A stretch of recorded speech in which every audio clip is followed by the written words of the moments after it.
Баршаңызға сәлем, менің берекелі асханама қош келдіңіздер. Бүгін сіздермен жарковия жасайтын боламыз. Мен бүгін жылқының етін алдым. Жылқының етін, бауырын, сүйектерін майдалап турап алып,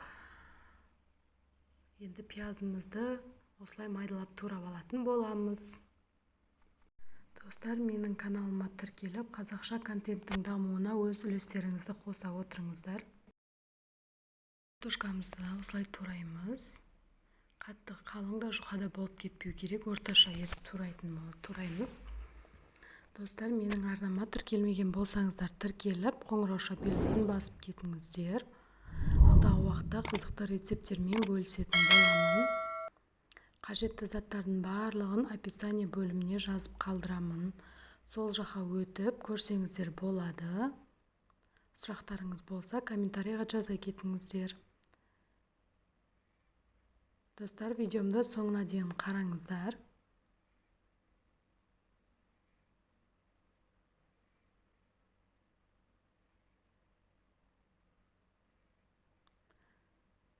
Картошкамызды турап алдық. Қазанға газге қазанымызды қойып, қыздырып алатын боламыз майымызды.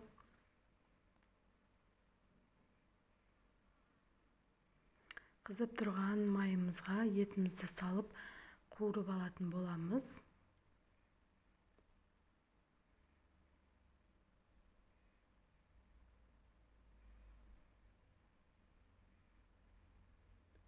Кішкене тұз қосып жіберіп, жақсылап араластырып қоямыз.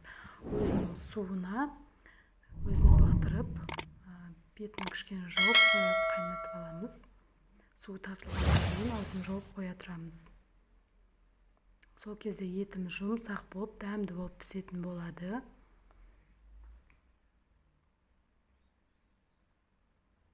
Етіміз мына өзінің суына қайнап жатыр. Суы тартылғаннан кейін пиязын қосып қуыра беретін боламыз.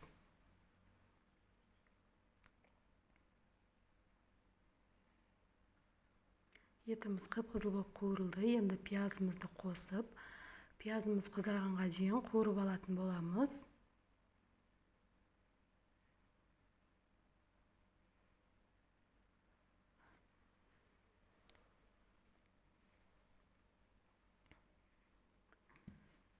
Пиязымыз қып-қызыл болып қуырылды. Енді картошкамызды да қызарғанша қуырып, дымдап пісіріп алатын боламыз.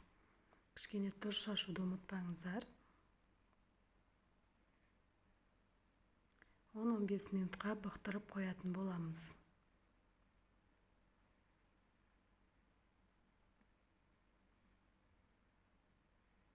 Жақсылап араластырып алдым. Енді аузын жауып, астын жай қойып қоямыз. Жай отта 15-20 минутта пісіп қалады. Тамағымыз дайын. Достар, видеомды соңына дейін қараған болсаңыздар, сіздерге алғысым шексіз. Сау болыңыздар.